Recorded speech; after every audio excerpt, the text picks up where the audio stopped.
Christian, nice to meet you. Lovely to meet you too. How are we? I'm very well, actually. How are you? Wow, good so far. It's been a bit of a tricky opening stint, but we're sort of making good ground. Just got back into the top 10, so pretty happy. So you need a proper driver to get the team back on track. Yeah, I'll be going in next for a bit of a longer stint, and then the other two will bring it home. Sounds good. Have you done anything like this before? No, never. This is a first time for me, so yeah, pretty stoked to be here. Sounds good. Pretty stoked. Very Aussie, pretty stoked. You've spent quite a lot of time over here in the UK, though, haven't you? Because you moved here to I guess, create your craft, and you were in F4, GB3, so you've come up the ranks that we all know and recognise. How long have you been over here in the UK? Since January 2020. So when it was a pretty interesting time in the world, yeah, sort of that's where it all started. It was definitely a bit interesting for me, but yeah, it made it work. Okay.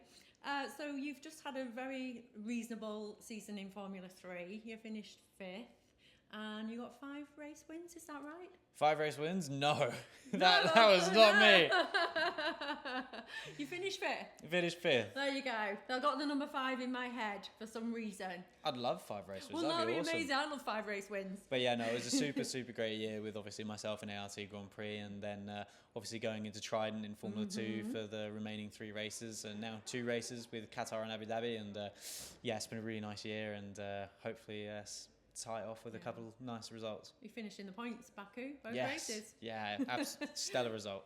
Yeah, fantastic. Is that a permanent move? Have you made an announcement, or are we waiting for announcements? Or no, it's not a permanent move for 2025. That'll be something that'll come out in the next sort of couple of months. Okay, all right. So wait for the exclusive. So you've not heard it here first, because we have to wait for that announcement.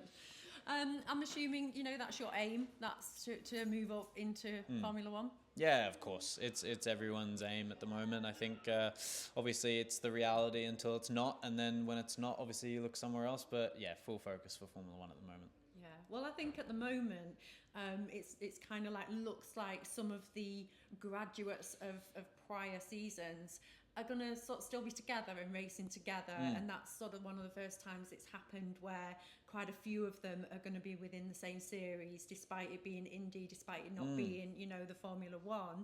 And then there's also a group where there's quite a few new rookies going into Formula 1 as well. So looks like you'll still be with people that you know and racing against them.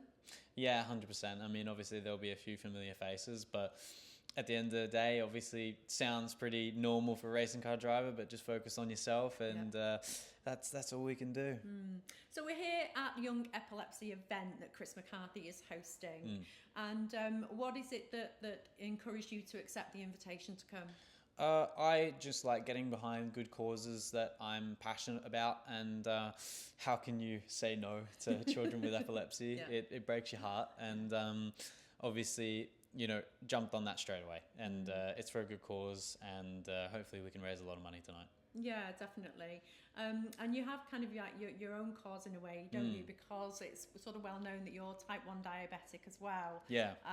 How long have you been type 1 diabetic? Has that been a recent thing, or has that been a lifelong thing? Yeah, I say recent. It was in the July of 2019. So not too long before I started doing F4 racing. So it was a pretty quick turnaround, something I had to master very, very quickly, and hopefully a very good role model for some young kids that are coming through.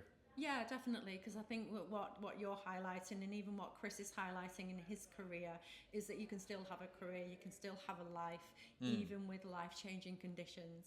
Oh, 100%. I mean, your life goal should always be to try and do something that you're passionate about, and do something that you love, and something that doesn't feel like a job.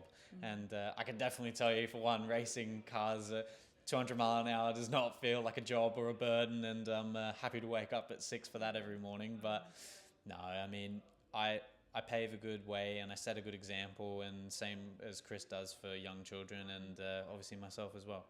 You seem to be setting a good example in from what I've seen when you were brought into Formula 2.